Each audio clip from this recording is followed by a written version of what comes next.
Well, hello everybody. How you doing? Dave Fennoy here, and welcome to another Ask Dave Fennoy Anything. Sitting in my studio on the last Wednesday of the month. It seems like time is flying and going by slowly, all at the same time. Um, I have a wonderful guest. Very fortunate to have her. She wrote the very first book on voiceover.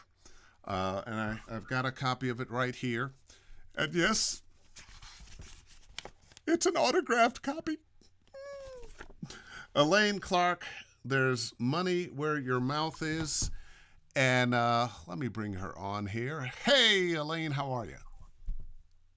Hello. I'm Yeah, so happy to be here. I'm so happy to have you here. And the first edition of this book came out in 1995, Yes, a long time ago. a long time ago. And now I'm just going to jump in here with some questions. How did you get started in voiceover? What was your path? What brought you to the point that you're writing a book on voiceover?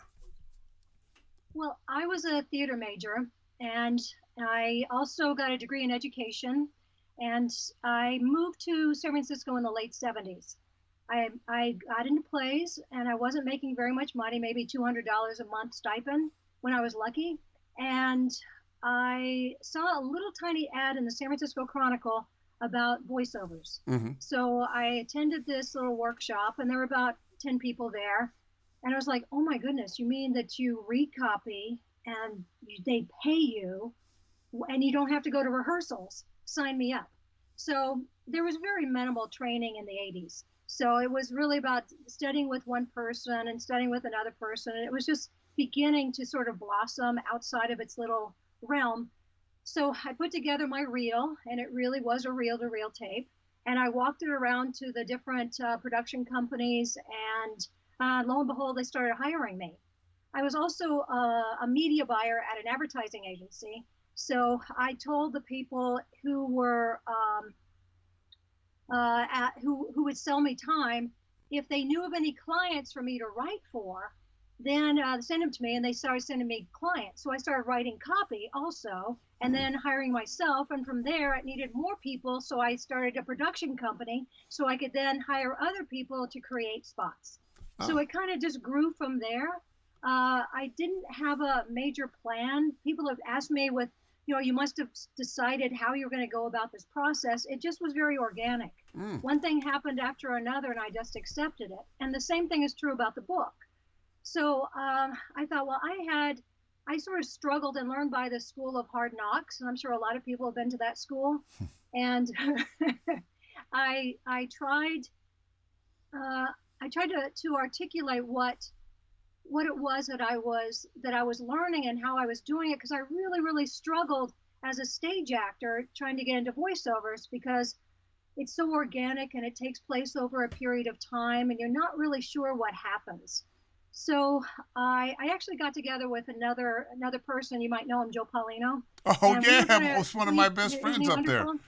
So anyway, so Joe and I got together for about an hour and thought we would co-write a book, and we realized within an hour that it is either going to be his book, my book, but it wasn't going to be our book. So he said, just do it on your own. So I thought that was fine. It was a mutual decision. Uh, so I was then talking to a guy, you might remember him, back then, called Ed Hooks, Oh and he yeah. taught on camera classes. And so I was taking some of his classes, and then he said, "Oh, I just got off the phone with my publisher. I'm writing another on camera book and a play book. Here's the publisher's name over at Watson Guptill, which is part of Random House, and there's the direct phone number to this person." So then I called up the publisher. The publisher said, "Yeah, we're thinking about doing a voiceover book. Send me a proposal. I have like three right now that I've gotten, but I haven't made a decision. I'll give you 2 weeks." So then I wrote a proposal of what I would have in the book, Mm-hmm. and then I sent it to him. He said, "You got the contract." Wow. So people ask, how hard is it to write a book? Well, it's hard to write the book, but for me to get a publisher was not that difficult.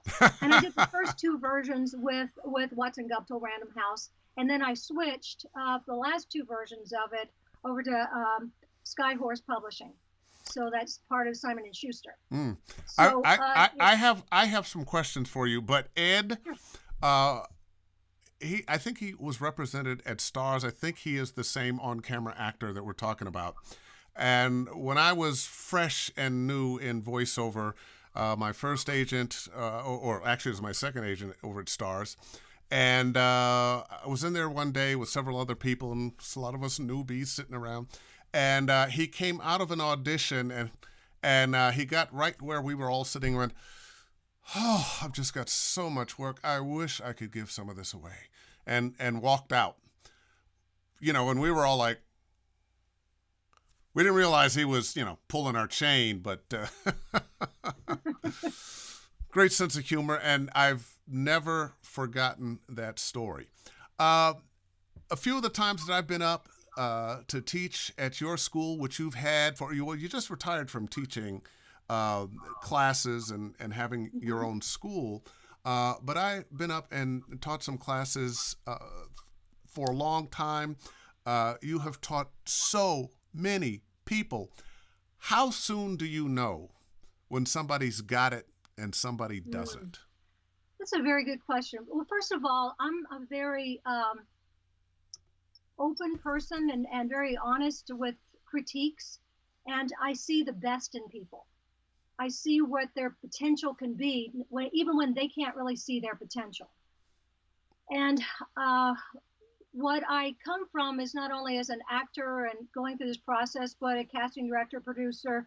I haven't ever been a talent agent, but I've done just about everything else. And when I hear something, I go, here's what you need to work on. And for some people, it's really easy, and other people, it's more difficult. And what's kind of funny is when it's easy for people, they're often not interested in doing it because it's not a challenge. Ah. But when there's a little bit of a challenge to it, people seem to gravitate towards it more. Because voiceover is an interesting field that it forces you to discover more about yourself. So it's a fun way of therapy in a way, because you have to figure out, how am I getting in my own way? How can I get out of my own way? So because I had an educational background too, I set up systems for getting to the meat of it, if you will. So we have our basic script analysis, and that usually is the easy part for people. So you can figure out what kind of script it is, why am I talking, who am I talking to, that sort of stuff. The who, why, when, where, how. People can answer those questions pretty easily. Where they struggle is, how do I then take someone else's words and make them mine? That's the hard part. So now we take that thing that says, I have these words, I understand the story, but it seems artificial because we never talk that way. And where I feel like I excel is the thing that I created, which is called making it mine, which is finding a way to find your internal truth in the story. And it's so illogical, you can get to it, because humans are highly illogical, as Spock would say. It's interesting, not coming from voiceover, but I have said for many years that we are the most illogical creatures on the planet. We have this mind. Most animals can't fool themselves. They're living more on instinct. I'm not saying they don't have intelligence, but we have brains that will fool ourselves. We will convince ourselves of things that are utterly not true, which is why we can become actors and idiots. I've got some people here. Let's see. First of all, let's see. Pamela, hi, Elaine and Dave. Good to see you both here. Thank you. Laura, what is the best way to practice your acting skills? Well, I think acting classes where you can do that and improv are essential. The difference between, you have to understand the difference between stage and film, though. We're more film actors than stage actors. Stage actors are bigger, and it has to project to the back wall. And we have to bring it all in and have it go through this little bitty diaphragm and this microphone. And that means we have to push it down more and have an inner light inside us to make it feel real and have it come from truth. Mm. So I mean, one of my systems that I work on is to physicalize, because I think that we get so in our head that we forget to use our body, because that's how we were taught to read. It was like just get louder at the beginning, get softer at the end, stop, breathe, smack, and make all these sorts of noises, which are not good in voiceover. But when we speak, we typically get louder at the end of the sentence to make sure that people get it. So there's this conditioning inside us that we have to work on. So going back to the acting question, is that acting is all about finding truth and believability. We're doing the same thing, but it's just that we have to use more of the improv skills. That is about being spontaneous, reacting to something. And acting is reacting, and that's what every acting teacher will tell you, and that's what you need to do. But it's about so much about trust. In this business, you're either going to be fabulous or horrible at every job. Yeah. At every job, we are like tightrope walkers. So we can either, I mean, if I was a tightrope walker, I would be shaking like a leaf, and I would be holding on to that rope and then scooting my bottom across it. And that's the way most people get into voiceover. I find they that want to do the safe read, which is not interesting. Yes, yes. Or the read that is just about the words in front of me and not about the life that I have lived and the message that I'm trying to deliver and how I feel about that message and the person that I'm talking to, and how to invent that in your head. Yeah. How to invent that in your Well, head. it's our history that makes us special. Yes. Yes. It's our attitudes about everything that make us special. And the funny thing is, and the way our brain works when we're looking at a script, is that we try to be perfect. And I like to tell my students, perfect is boring. You know, we don't want to be perfect because it's something hard to aspire to, and that keeps us at a distance. That perfect doesn't Instead, exist. we want to be imperfect. Yeah. Perfectly imperfect. You know, but I want to get even deeper into Laura's question there. What's the best way to practice your acting skills? And I think your answer was absolutely correct. Take classes, improv, acting classes. But when you're at home alone, you know, we're all at home alone, auditioning now, which in many ways is practicing. What should we be listening for? How do we improve when we're in a room by ourselves? We've got the words on the page, our microphone, and our ears. What should we be listening for to know, oh, this is better than this?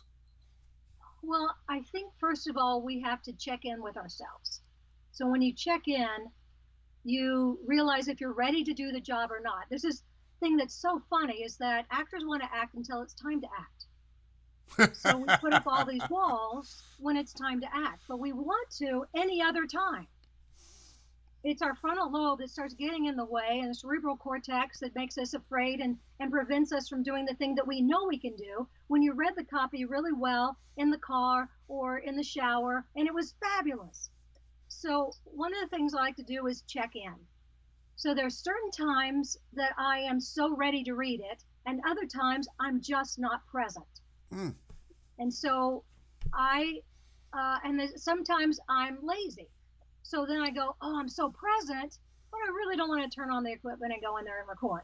So then I try going later, and now I have a block, in front of me. Now I'm not where I was emotionally. That was perfect. I have to work on it in order to get better, when I could have just done it before and I would have been there. So part of it is knowing who we are when we're at that place and when we're not. You know, it's interesting that you brought that up about being ready, having the energy, being lazy, because I find that in myself. Despite the fact that we're quarantined and whatnot, I'm probably working as much as I ever have. I've got students, I've got work, I've got auditions, and there are times that I just don't feel like doing it sometimes. Mm-hmm. You know, I may have taught a couple of students, and quiet as it's kept, it takes a lot of energy to listen and hear what you want to hear and what you don't want to hear. And And then you've got a piece of copy that you have to break down. You're doing some character work. Well, who is this person? What's their what's their story? What's what made them who they are? And gee, how many lines is that? Oh God, I've got to shout for how much? And sometimes like, I'm just gonna do this later. Also, I'm noticing that we are getting more I need it in an hour auditions than ever before. They know we're at home, and you get these, oh, I need this back in an hour. Uh, is there a way to just kind of, I'm okay, I'm going to do it now, to jazz yourself up? Or do you just take a break?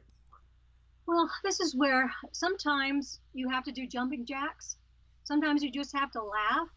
You have to shake out. You have to get all the energy going in your body. We spend a lot of our time on our buttocks, and that's where the energy goes. So, so now you're sitting at the computer, you're doing all your other stuff, and now they say go. Well, all the energy is now left my body, or at least it's in the derriere. So now you have to get up, you have to oxygenate, you have to get the muscles going. And one of my tricks that I learned from well, for 10 years I had a partner, and the two of us went around to special needs classes and taught improv and special ed classes. Hmm.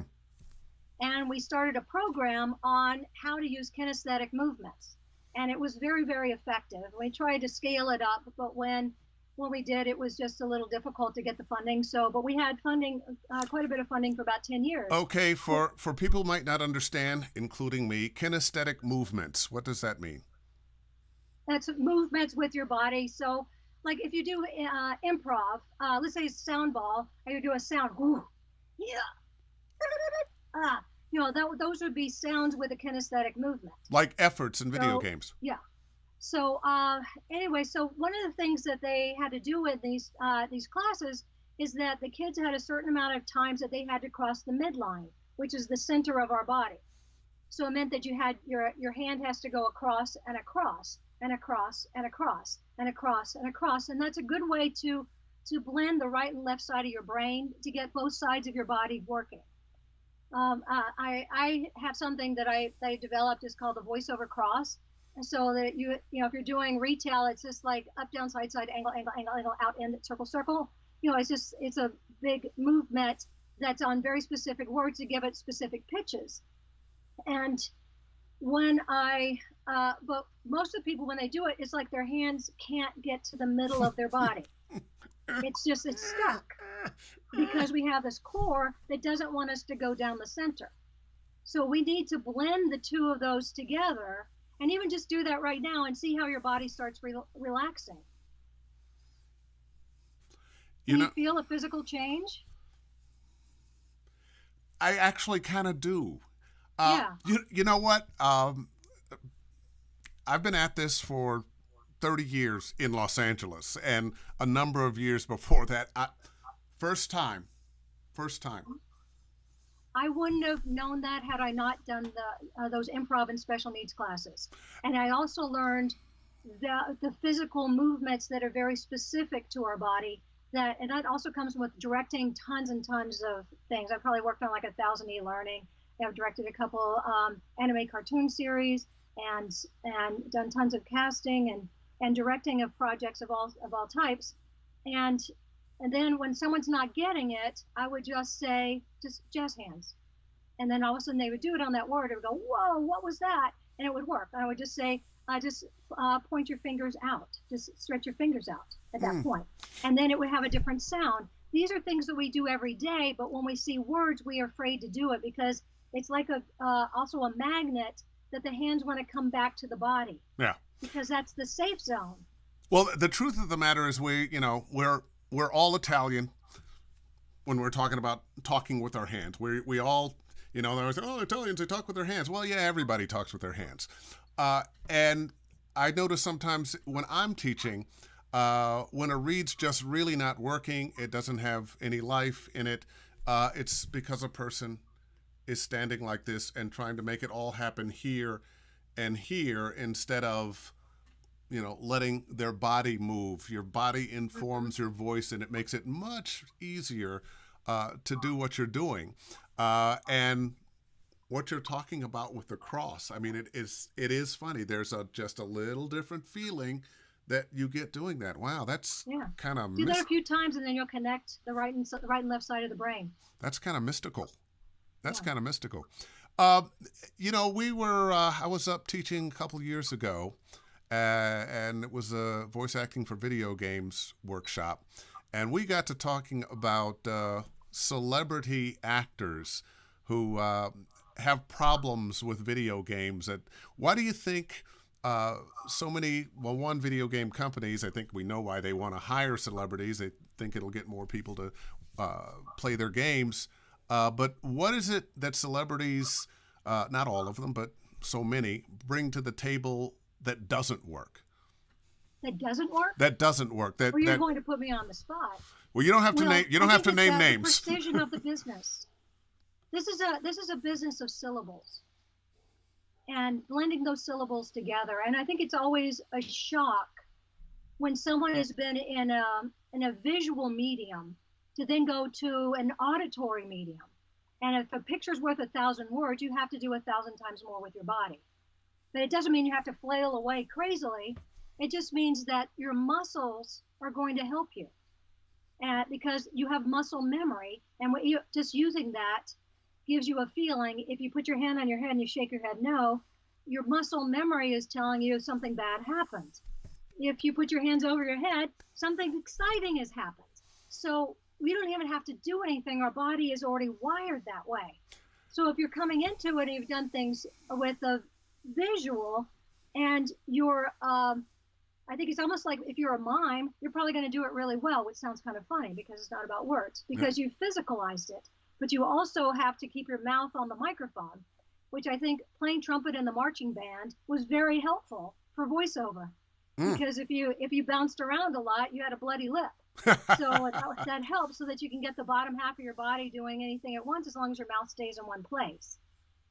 Which helps to keep you on mic. Yeah, so that's why nodding your head and shrugging your shoulders, and doing different gestures that you do every day is so helpful. So that's why you have to overlearn your physicality so you can pull back on it later, rather than figuring out that you intellectually have learned everything and now you have to use your body. That's when people freak out. Yeah, it's interesting because I oftentimes I teach, of course, with Skype and so forth online, and I always want to see the person because what their physicality is tells you so much. And one of the lessons that you're telling us, I always say, your body informs your voice. But what would you do? What would the physicality be if you were talking on the phone? And people automatically go, and it puts you right there. And that is just such a great example of what you do. Of course, nowadays you might be doing, because you got your earpiece in and you're walking down the street. Yes. But even that is a modern way of finding the physicality and letting your body inform your voice. Because on the phone, we change emotions so quickly. Really? Oh, no, you're kidding me. Oh, I don't know. We do that within a few seconds. And all of a sudden you see a script and you take the pretend phone down. Can't do it. And it's gone. Yeah, because our brain hasn't been challenged to do that. It's learned something, and it's all of a sudden to say you should do it that way. What? You're changing the rules on me. Let's find another question here. This is a long one. Let's see. Erica J. Hi, Dave and Elaine. I recently started a character work and pushed particularly hard on one role to connect with and become the character, but didn't land it and got a little down. How can we simultaneously connect enough to perform the copy as authentically as possible, but divorce ourselves once the audition is over to avoid disappointment if not selected? Can you rephrase that in one sentence? I worked really hard on a character. I really liked my read, but I didn't get booked. How can I overcome my disappointment? There's so many different choices. One of the things about directing someone or coaching someone is finding the key that opens the door. So I can just give a suggestion, Mm-hmm. That may or may not open that particular door, but it might open another door. So I think that the majority of people don't recognize the beats, how certain sentences all go together to create a story, or when they should breathe, or what the key words are and how you can linger on them, because it's a point and that you're making with that key word. So I think so. One of the things that I'll work with people is just say, where's that beat? Where's this? You have the basic structure of setup, body, resolve, and then sometimes you have a button at the end of it. So it's telling you where to breathe. Sometimes the script, the writer has told you where to breathe by the structure of how they've written it, and it's amazing how many people don't pay attention to it. Sometimes they're telling you the attitude of it with the title, and some people don't even look at that. Yeah. So there's just so much that they can do with a piece of paper. But What? the thing that gets us in trouble, I think, is how our interpretations of words are different than someone else's interpretation of words. Well, that's So true, but I think her question wasn't so much about how can I do it right. It's once I've done it right and I've sent that audition in and I just felt really good about it, but it didn't book, how do I handle that emotionally? if you don't feel like you're doing it right, No, she feels like so she's doing. I guess because I'm not Yeah, hearing it real well. Sorry. she feels like she is doing it right. That her She's doing audition it was right. really good, but she didn't book it. Oh, that's just normal. Yeah, let me take a stab at it. That's the nature Yeah, of the it's a numbers business. game. It's So it. what you're trying to do is be memorable and believable. So I know that especially when I was starting out, I rarely booked the jobs that I auditioned for, but I ended up in their folder, and then they would write something for me later on, and then I just get hired. If you've done something that's really brilliant, they're going to remember it, and they put it in a folder somewhere. It used to be a physical folder, but now it's like on your desktop, and it's and then you just have to then say, I learned something from that. That was a good experience. But there's so many different choices of why you did or didn't get cast in something. And it so often has nothing to do with your wonderful performance. Your performance may be ever so wonderful, but um, maybe they've worked with another actor that they like. They know they don't know you as well.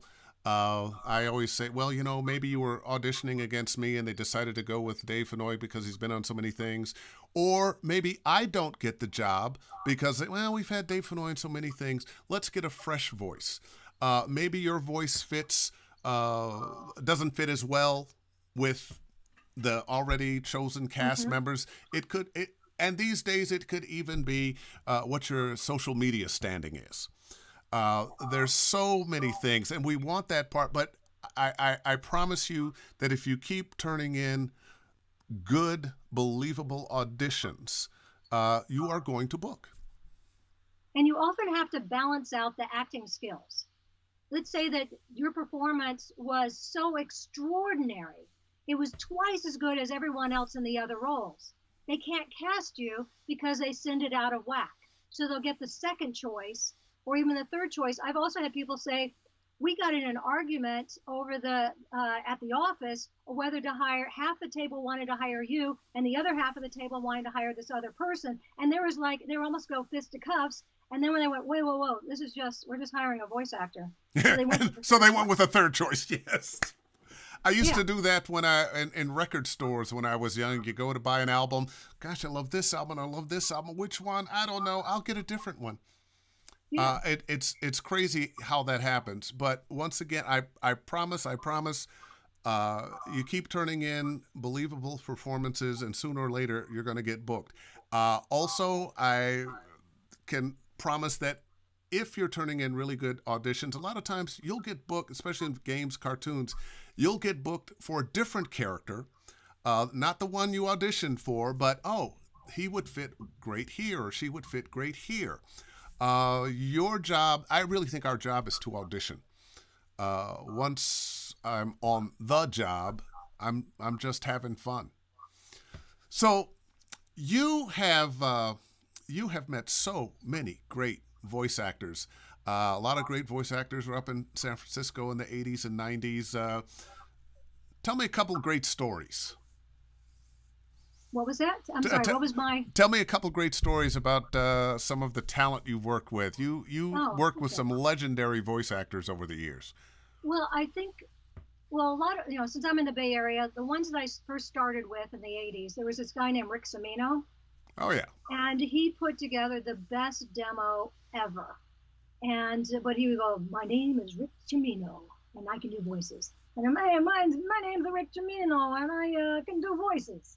And my name is Ricky Semino, and I do voices. My name is Rick Semino, and I can do just about any voice except this one. And so he had this classic demo that's what he did, and just to work with him was a hoot. And I worked at Coast Recorders for a while, and Paul Frees used to come in there. Uh, So he's the voice of Boris Badenoff. He created the Pillsbury Doughboys, voice of the Haunted Mansion, and anyway, so he would just sit there. And so Rick Semino said that he was the cheap. He was the cheap Paul Frees, and Paul Frees said he was the cheap Orson Welles. So and then I would just go in with sessions with Paul Frees, and he always had stories to tell, and that was fantastic, because anytime you asked him about himself, it was fabulous. And in fact, one time someone was directing him on one of his iconic characters, and it was a new person at that advertising agency in Chicago, and the new person who was directing was telling him how to create the character that he created. And in his great voice, he said, "May I speak to your superior?" And so, they handed the voice the phone to the producer, and the other one on the other side then fired that other director, that female director. Whoa. He said, like, you don't mess with it. That was the time when you really were the star. Well, there weren't that many people knocking on the. Him was when he first moved to Hollywood. They were all vaudeville stars. Cartoons hadn't really been created, so they were coming from this vaudeville background, but they were starting to do stuff. So then he told everyone, "I can do 1,000 voices." And everyone's like, "Nah, you can't." He said, "I bet you can't even do 100." And so he said, when I say how many voices I can do, they don't believe me.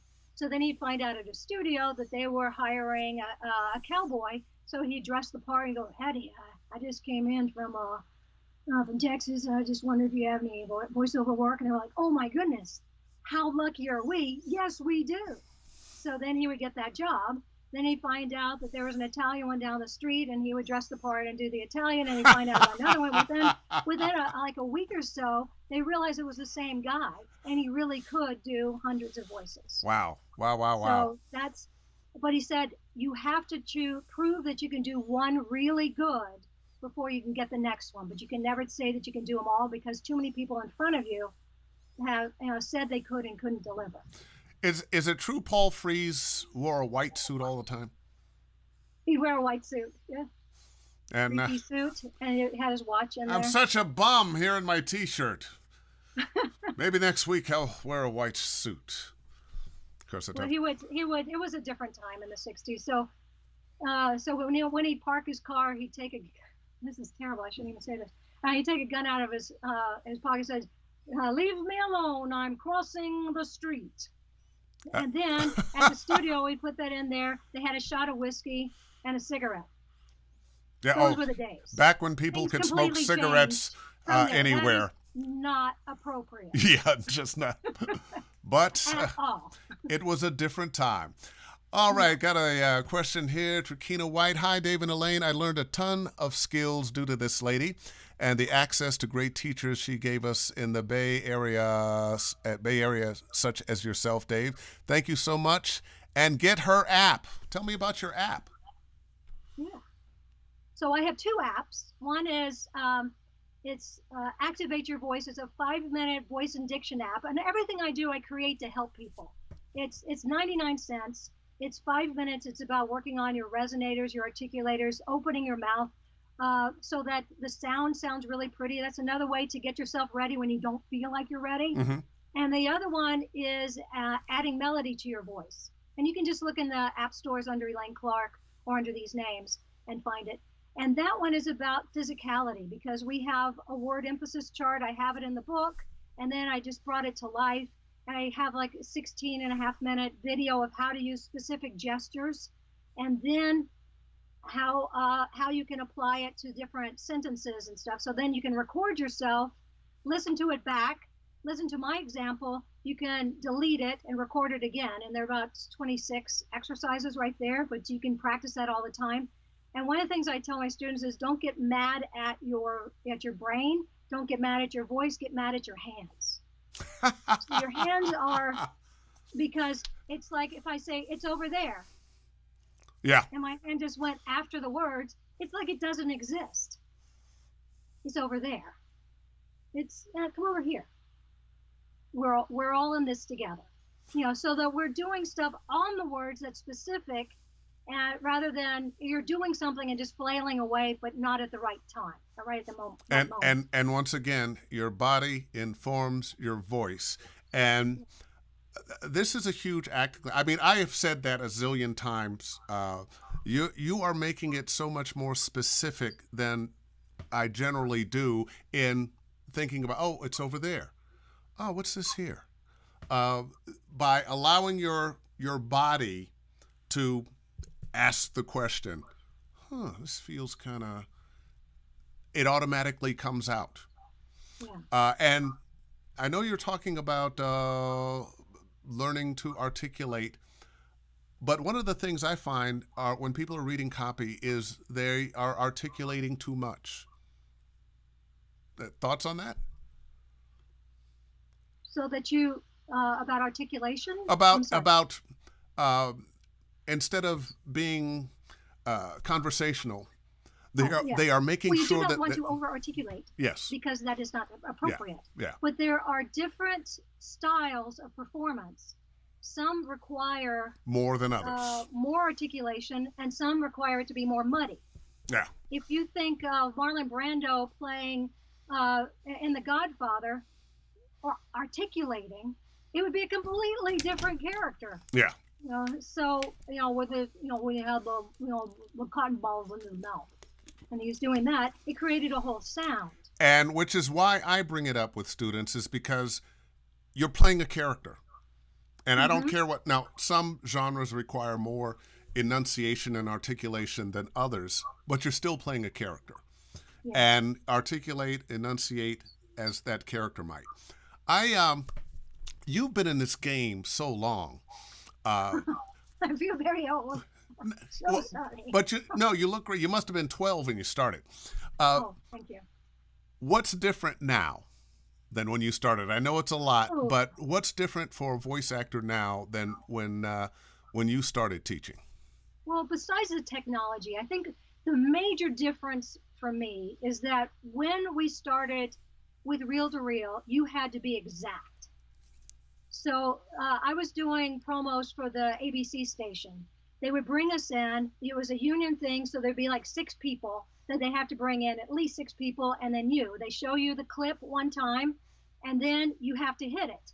So you have everyone doing stuff with faders and with levers and all sorts of buttons and stuff to make it work, because it wasn't automated. And if you missed it, I would hear, actor missed it, roll back, roll back, roll back. Roll back. I was one of those. I was one of those people when I first came to LA. That you would learn to be exact. With digital, as soon as we went to digital, people got lazy. Yeah. Just like auto-tune with singers. Tony Bennett can still sing on key because he had to. Yeah. So the other ones go, well, they'll fix it in post. So we can take out those breaths. We can do a lot of other stuff. Well, then to take that little razor blade and cut out that breath, and then you drop that little piece of paper, little strip of tape into the pile. Oh, that was just deadly. So, and then watching sometimes the engineers contorting and how they had to twirl around and have like a 12 track behind, go around, do things with their elbows and fingers and everything to make it work. You're like, oh my goodness, and I'm the one who screwed up. And watching them do that, I go, I got to do this right. And I think that now we have so many ways that we can fix things. Yeah. But and supposedly they're time-saving devices, but they're not, because work will fill up whatever time is needed. Oh, we'll just add more work. Oh, give me more choices. Keep going, keep going. Oh, out of time. That's the one that works. I've got, let's see, let me go to somebody else. Oh, Michael Scott. Hey, Dave Fennoy, thanks for all your guidance. Been booking way more video games because of your help. You're welcome. I'm building a new home studio. What sound panels do you recommend for treatment? What are some of your favorite ways of dampening the sound in a room? Well, there's so many different choices, and I have a bunch of choices in the book as well. It really, I mean, sometimes this is where it's very interesting because you're in the book, you know, talking about your audio equipment, and I have different people like Tom Pinto. It talks about his, and Cece Jones talks about her setup, and Bob Bergen. You know, everyone has a different setup based on what they're doing, Mm-hmm. and the microphones have gotten better. The soundproofing has gotten more reasonable. I mean, in some cases, not all. You have to look at your space. I mean, I'm in a big double panel whisper quiet booth, and that's just something that I acquired over time. I think if I was starting out, I wouldn't start out that way. But I also have, you know, I have Harlan Hogan's porta booth that if I need to go somewhere, I can put that on a shelf and talk into the box. I've recorded, you know, projects that way. There are other ways that you can set things up with sound blankets and fixing things up into corners. Some people have put like a semicircle shower curtain up and just put a sound blanket around a corner of their room, so then they can pull it back and then put foam like we have in here, you know, in the back. There's so many different ways. One of the things that, you know, some people say go put it in your closet, but if you're piping, like your water supply is going, Mm, and the pipe to your sink and the toilet in an apartment building is going through that closet, that's not the best place. yeah, yeah. So you think it would be good, but then you go, there's too much Too noise. much noise, yeah. Ah, interesting. I've got a, let's see. Oh, Ronnie Zulu, one of the masters as a tattoo artist. Total newbie question. For many years, whenever I post a video or do public speaking events, everyone says I should look into voiceover work. Most assume I already do. Does this require lessons, or are lessons some type of suggested? Or are lessons of some type suggested? Thanks. Well, I think we would both raise our hands and say yes, lessons are required. So He's asking as a newbie. He speaks from time to time. He's a tattoo artist, one of the best in town, and I would know, but I don't have any tattoos. But he's looking into voiceover work, and he's wondering. People tell him he has a wonderful voice, great delivery. Should he still take lessons? and let me see if I get this right. So in his tattoo business, people tell me he has a nice voice. Uh, And he speaks. He's one of the people he's a that public speaker he's as a well. public speaker as well. So those are all good things. Uh, the question about the public speaking is this your message, or are you speaking someone else's message? Because our job is to speak someone else's message, and that's sort of the disconnect. So we have to make someone else's message our message. First of all, understand their message so that we can then make it our message and make it sound spontaneous. But when it's already your message, it's going to already come with your personality and your story. But what a good voice does not make a good voice actor. Someone who takes that voice and then knows what their job is. And our job always is to make someone feel and take action. Feel a certain way that's required in the script, and then do something with it. Hmm. If you're doing a video game, your character has to make that other person run or escape or jump or whatever, or think about something, depending on what kind of job it is. And then so we have to, you know, and if it's in a commercial, we need them to go, oh yeah, my I need to finger go is buy that bleeding. I stuff. do need a band-aid, and this does make it feel better. Yeah, Huh. there you go. I need to buy this particular kind of band-aid because it doesn't show as much. You know, it's got a clear tape rather than colored tape. So Got another question here. As someone who recorded hundreds of auditions in LA, including Dave, the best thing I ever heard an actor say is when you leave an audition, truly leave it. Don't think about anything you could or should have done differently. Move on to the next audition and you'll get the jobs. Even like Dave said, it's not for the characters you read for.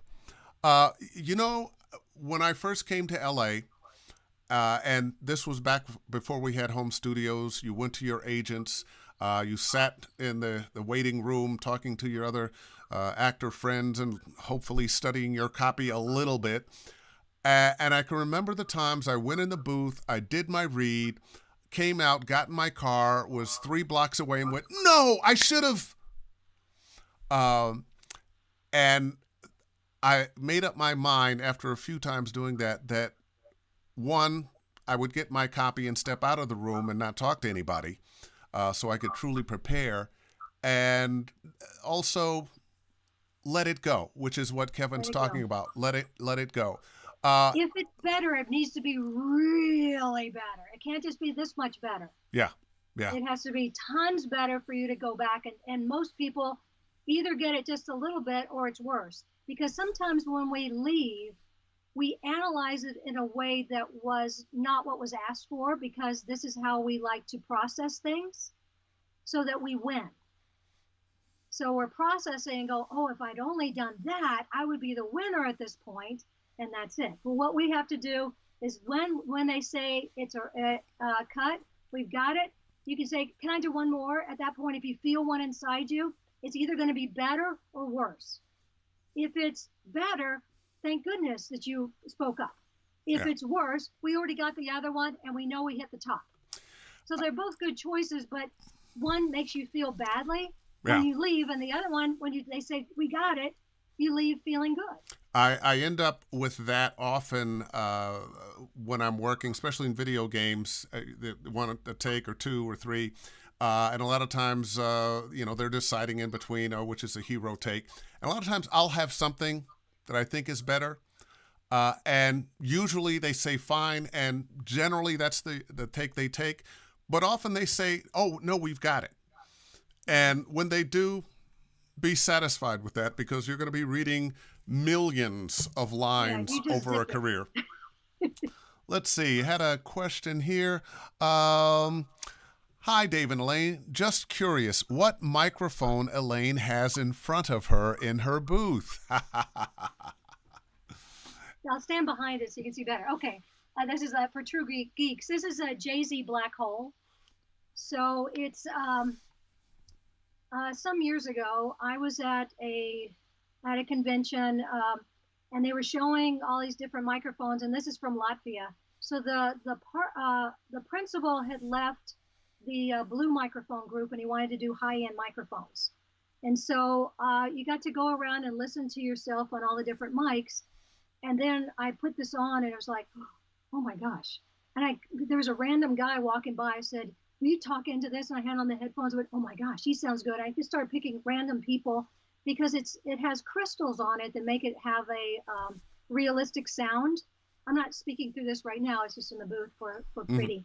So then I know that I played around with it a little bit with Dave, and then one time he was at my studio in San Francisco, and he was like, I will get one too. So and I did, and it is really a fine mic. I don't use it that often because I have a mic collection. I still for most of the time I'm using my 416 or my TLM 103. But every now and then it ends up in the booth or one of the other mics. But it really is a fine mic that a lot of it's got a true sound to it, which I like. So, and it works well with every voice, and also with different musical instruments. I had some Bhutan monks come into my studio one time, and they were playing drums and chanting. And I was like, oh, let's see how this is going to go. It was beautiful. It was so pristine. It was gorgeous, because they were doing it in the audio tour as they went around and around the museum. So I thought that was really cool. Well, let's see. I've got Earl Sewell here. I am new. I have narrated 8 books so far, and sometimes my brain wants to place worlds I think he means words, on the page that are not there. Any tips to manage this better? I think what's happening with him happens with us a lot. We often are reading something and our brain expects another word or a particular syntax that's not there. How can he get over placing the wrong words or changing the syntax and just read it as it is? Well, sometimes we fix things on our own, and sometimes it's just someone else's rhythm of how they've written it, and we go gunk gunk. So it's and there's some days that our mouth works well, and other days we have to admit it just doesn't want to cooperate. I know one time I came back from I was jet lagged and I had this big job to record, and I felt like I was underwater and the words were kind of going like this. It was like, wow, I never felt that, but it would be like doing something, recording something at 2 a.m. And I was trying to kind of hang in there, but I was like, that was one of the ones I had to really concentrate because the words kept kind of floating away. And that happens, I think, to actors and just people reading books from time to time. You're reading a book and you realize, I read that paragraph, but I don't remember a doggone thing that it said. Oh, I've got to click this. Joan Spangler, my very first agent up in San Francisco. Yay! Jill, what does she say? So I bought a steering wheel in to my office because every actor would think of a better way to do it when they were driving home. Actors use that steering wheel in auditions. I love that. I love that.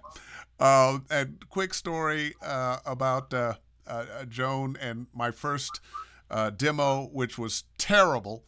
It was 5 minutes long. I sent it in to her. I just knew within a week or so she'd be calling to sign me right away.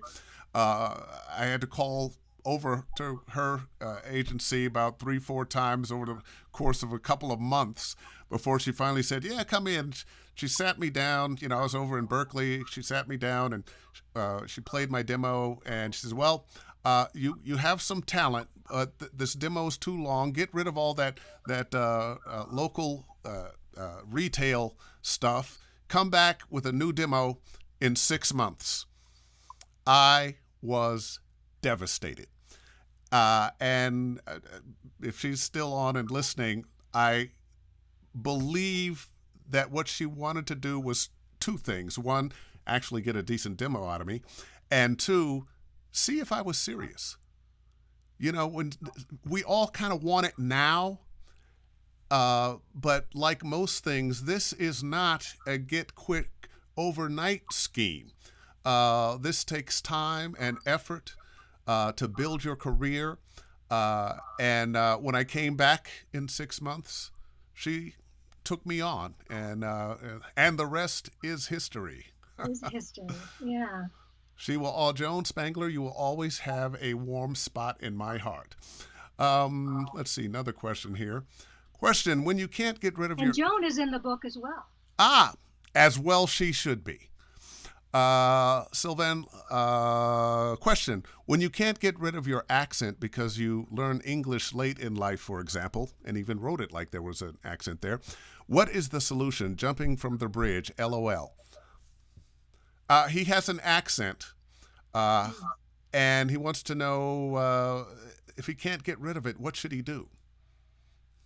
Well, I moved to the Bay Area from Louisiana. So when I came in, I could not get work. Besides, it was a very, very small field. And at one point, Joan had a picture of all of us in the voiceover business, and a picture on her desk, which is a treasure. So then I started trying to get rid of my Louisiana accent, and then people thought I was British. Yes, actually. So then I kept working on it, and there's certain words that still come out. But with, I've been able to use it in various jobs. So that's why, I did. I was in a loop group for Curious Case of Benjamin Button because they wanted someone from Louisiana, in The Electric Mist because I was from Louisiana. Then doing The Dispatcher in Mafia 3 because I was from Louisiana. So those are the things that they wanted because it was realistic. I just went back to my roots, but I didn't sound like these or anything. We just had a little simple accent. You could probably even hear it. If you listen closely. And you know what? We are together on Mafia 3. Yeah, I know. We High five. Mm. Woo! And that's so funny about voice actors on video games. You're working with all your buddies, and you don't know it until the game comes out because nobody can say anything, Right. and we are all Oh, we got an working APB. by Yeah, ourselves. just, there you go. Oh boy, Joan Spangler, I love that. Okay, here's one. What is your thought about the word character? Isn't every person and every read a character? We're all different and specific. Um, it's a question that's suggesting another question. Uh, yes, we are all characters, but I don't think we always bring an actual character to the read. Too often we are reading words, but we're not connecting here and here with those words. Uh, and I think to bring a real character, it's either some genuine part of yourself or a genuine part of this character coming through you as an actor. And that speaks to what you were talking about earlier. What our job is to bring truth to somebody else's words through us. You didn't phrase it quite that way, but uh, Yeah. Well, but one of the things is you have to build your book of characters before you go out into to try to get jobs because unless the character is just like a perfect match to you and stuff that you've done all the time, but you have to learn how that character thinks about things, how they feel and how they react. So if you go to Indiana Jones, they created it so he hates snakes. So did you know that your character doesn't like snakes? Maybe your character doesn't like spiders. Maybe it's attracted to one person and repulsed by someone else. You have to figure out how you feel about it. How do you like Brussels sprouts or do you not? And these are things that we know about ourselves, but our character, we have to build those opinions. And each of our characters has to do that. And that's going back, this is a callback now.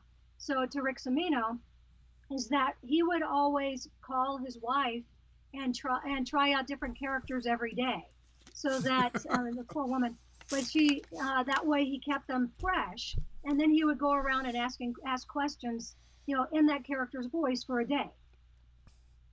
which could be very annoying. It could be annoying, it could be fun. It depends.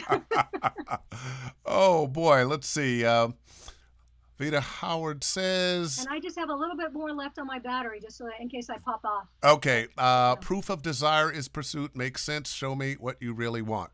That's in relation to my having to come back to Joan Spangler after 6 months. Well, listen, we are right at the top of the hour. I promised you I would only take an hour of your time, and I could not be more pleased, Elaine, with the gems that you have dropped. I love it when I do have to say one other thing. What's that? That people may be interested in is I have a new book coming out in October. Mm-hmm. Can we see that? Oh, let me move it over in front of your face because my face is in front of it right now. Voiceovers for podcasting. Yeah, move it over yeah, there you go. Yep, well, bring it back. You got to bring it in front. There you go. Voiceovers for podcasting: how to develop a career and make a profit. Yes. Voiceovers for pod, and that book is coming out when? That book will be something. It'll be available. So it just says I'm the author of. Yeah. Well, it includes tips from 6 successful podcasters, and that I'm the author of "There's Money Where Your Mouth Is." Oh, absolutely! As a matter of fact, that'll be out in October. And this is what edition of There's Money Where Your Mouth Is? That's the 4th edition. 4th edition since '95. This book is still selling. This book still has information in it that every actor, voice actor, needs. And thank you. There was one comment that someone said, where was it? They were just, here it is. Roger Smith, this is a treasure trove of valuable information, and best of all, this shit is free. I give them my website so they can look up stuff? Absolutely. Well, actually, I have it on here, ElaineClarkVO.com. Yes, that's right. Visit it at ElaineClarkVO.com. A wealth of information, especially, well, you do online work, but especially if you are in the Bay Area, you're right there. Of course, nobody is going anyplace now, so it's all online. But you have several books and your apps and lots of great information on your website. And Elaine, I'm going to say goodbye now, but thank you, thank you, thank you, and Thank we you. will do this again. And you know I adore you. Oh, right back at you, right back at you. Yes. All right.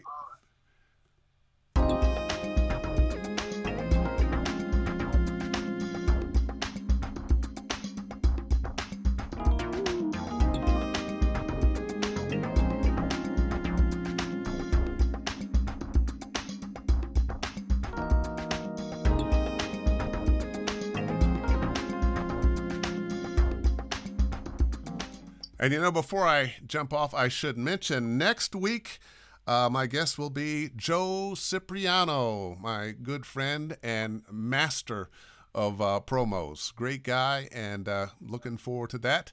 And I will see you all next week.